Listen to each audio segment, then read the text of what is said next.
Hi friends, welcome to Dakshan's kitchen.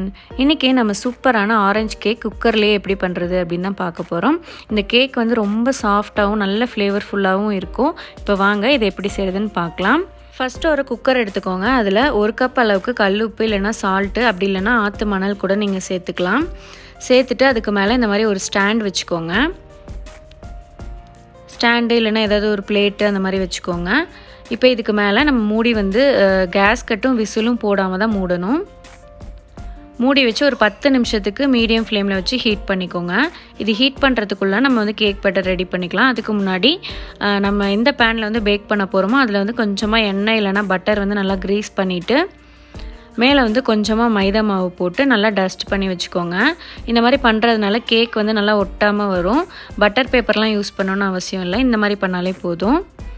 நல்லா இந்த மாதிரி எல்லா சைடும் டஸ்ட் பண்ணி விட்டதுக்கப்புறமா நம்ம வந்து கேக் பேட்டர் ரெடி பண்ண ஆரம்பிக்கலாம். இப்போ ஒரு மிக்சிங் பவுலில் ஒரு முட்டை சேர்த்துருக்கேன். அதை ஃபஸ்ட்டு லைட்டாக பீட் பண்ணி எடுத்துக்கோங்க.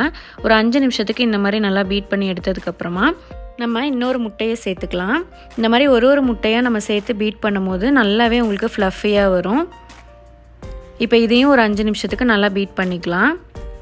இந்த அளவுக்கு நல்லா ஃப்ளஃபியாக வந்ததுக்கப்புறமா இதில் நம்ம வந்து சுகர் சேர்த்துக்கலாம். நான் வந்து ஒரு 1/2 கப் அளவுக்கு சர்க்கரை எடுத்திருக்கேன். அதை வந்து இந்த மாதிரி கொஞ்சம் கொஞ்சமாக சேர்த்து நல்லா மிக்ஸ் பண்ணி விட்டுக்கோங்க. இந்த மாதிரி பண்ணும்போது நமக்கு வந்து எக்கு நல்லா ஃப்ளஃபியாக வரும். அதனால தான் இந்த மாதிரி கொஞ்சம் கொஞ்சமாக சேர்க்க சொல்லியிருக்கேன். இந்த மாதிரி கொஞ்சம் கொஞ்சமாக சேர்த்து நல்லா பீட் பண்ணி எடுத்துக்கோங்க. நல்லா இந்த சுகர் வந்து மெல்ட் ஆகி வரணும். அதே மாதிரி இந்த எக்கும் நல்லா ஒயிட் கலராக வந்துடும். நம்ம எக்கை வந்து எந்த அளவுக்கு பீட் பண்ணி எடுக்கிறோமோ அந்தளவுக்கு நம்மளோட கேக் வந்து ரொம்ப சாஃப்டாக இருக்கும்.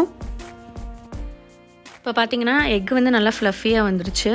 இப்போ நம்ம வந்து பீட்டரை ஃபஸ்ட்டு ஸ்பீடில் வச்சுட்டு 1 டேபிள் ஸ்பூன் அளவுக்கு ஆரஞ்சோட தோல் வந்து நான் துருவி எடுத்திருக்கேன். அதை சேர்த்துக்கிறேன். 1 டீஸ்பூன் வெண்ணிலா எசன்ஸ் சேர்த்துக்கோங்க. கூடவே பார்த்திங்கன்னா 1/2 கப் அளவுக்கு ஆரஞ்சு ஜூஸ் எடுத்து வச்சுக்கோங்க. நான் வந்து ஃப்ரெஷ் ஆரஞ்சு ஜூஸ் தான் எடுத்திருக்கேன். நீங்கள் பாட்டில்டு ஜூஸ் கூட எடுத்துக்கலாம். அப்படி ஆரஞ்சு ஜூஸ் இல்லைன்னா நீங்கள் இதுக்கு பதிலாக 1/2 கப் மில்க்கு கூட எடுத்துக்கலாம். இப்போ பார்த்திங்கன்னா 1 கப் அளவுக்கு மைதா மாவு எடுத்திருக்கேன். அதை வந்து கொஞ்சம் கொஞ்சமாக சேர்த்து சளிச்சு விட்டு இடையில ஆரஞ்சு ஜூஸையும் கொஞ்சம் கொஞ்சம் மிக்ஸ் பண்ணி நல்லா வந்து இந்த விஸ்க்லேயே வந்து லைட்டாக மிக்ஸ் பண்ணி எடுத்துக்கோங்க. இதுக்கப்புறமா பீட்டர் யூஸ் பண்ணிங்கன்னா கேக் வந்து கொஞ்சம் ஹார்ட் ஆயிரும். அந்த எக்கு வந்து ஃப்ளஃப்பானது எல்லாமே வந்து போயிடும் உங்களுக்கு. அதனால் இந்த மாதிரி வந்து ஒரு விஸ்க்கு இல்லாட்டி வந்து ஒரு ஸ்பேச்சுலா வச்சு மிக்ஸ் பண்ணிக்கோங்க. இந்த மாதிரி கொஞ்சம் கொஞ்சமாக சளிச்சு விட்டு மிக்ஸ் பண்ணும் போது கேக் வந்து நல்லா ஃப்ளஃபியாக வரும். இடையில கொஞ்சமாக ஆரஞ்சு ஜூஸ் மிக்ஸ் பண்ணி நல்லா இந்த மாதிரி கட் அண்ட் ஃபோல்ட் மெத்தடில் மிக்ஸ் பண்ணி விட்டுக்கோங்க. இப்போ இது கூடவே 1 டீஸ்பூன் அளவுக்கு பேக்கிங் பவுடர், 1/4 டீஸ்பூன் அளவுக்கு பேக்கிங் சோடா, 1/4 டீஸ்பூன் அளவுக்கு உப்பு சேர்த்துட்டு அதையும் சளிச்சு விட்டுக்கோங்க. இப்போ இது கூட நம்ம வச்சுருக்கிற ஆரஞ்சு ஜூஸை கொஞ்சமாக சேர்த்துட்டு நான் மறுபடியும் மிக்ஸ் பண்ணிக்க போகிறேன்.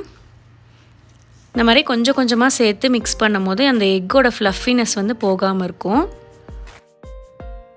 இப்போ இது கூடவே 1/4 கப் அளவுக்கு சன்ஃப்ளவர் ஆயில், அப்படி இல்லைனா ஏதாவது ஒரு ஃப்ளேவர்லெஸ் ஆயில் யூஸ் பண்ணிக்கோங்க.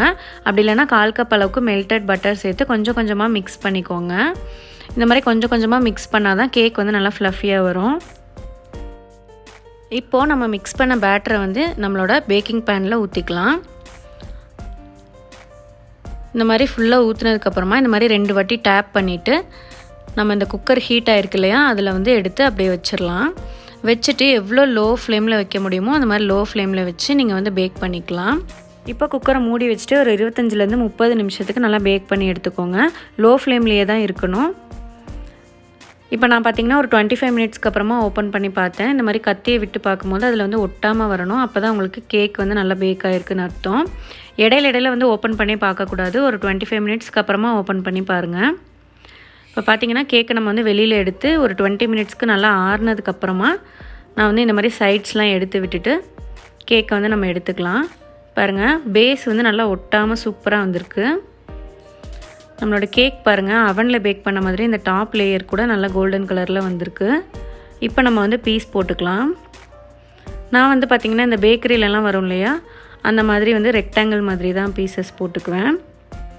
நல்லா ஆறுனதுக்கப்புறமா கட் பண்ணிங்கன்னா தான் உங்களுக்கு வந்து பீசஸ் வந்து ஈவனாக வரும். இல்லாட்டி வந்து உடஞ்சி போயிடும். கேக் வந்து ரொம்பவே சாஃப்டாக வந்திருக்கு. இப்போ நான் பார்த்திங்கன்னா சென்டரில் வந்து ஒரு கட் போட்டுக்கிறேன், கொஞ்சம் சின்ன சின்ன பீசஸ் ஆக்கிறதுக்காக. உங்களுக்கு வந்து ஆரஞ்சு ஃப்ளேவரில் வேண்டாம் அப்படின்னா நீங்கள் வந்துட்டு ஆரஞ்சு ஜூஸ்க்கு பதிலாக அரை கப் அளவுக்கு ரூம் டெம்பரேச்சர் பால் வந்து யூஸ் பண்ணிக்கலாம். ப்ளெயின் கேக் மாதிரி இருக்கும். ஆனால் இந்த ஆரஞ்சு கேக் வந்து ட்ரை பண்ணி பாருங்கள், ரொம்ப சூப்பராக இருக்கும். பசங்களுமே நல்லா விரும்பி சாப்பிடுவாங்க.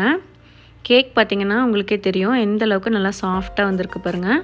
நீங்களும் இந்த கேக்கை ட்ரை பண்ணி பார்த்துட்டு எப்படி வந்துச்சுன்னு கமெண்ட்டில் சொல்லுங்கள். இந்த ரெசிபி உங்களுக்கு பிடிச்சிருந்தாலும் கமெண்ட்டில் சொல்லுங்கள். தேங்க்யூ ஃப்ரெண்ட்ஸ், பாய்.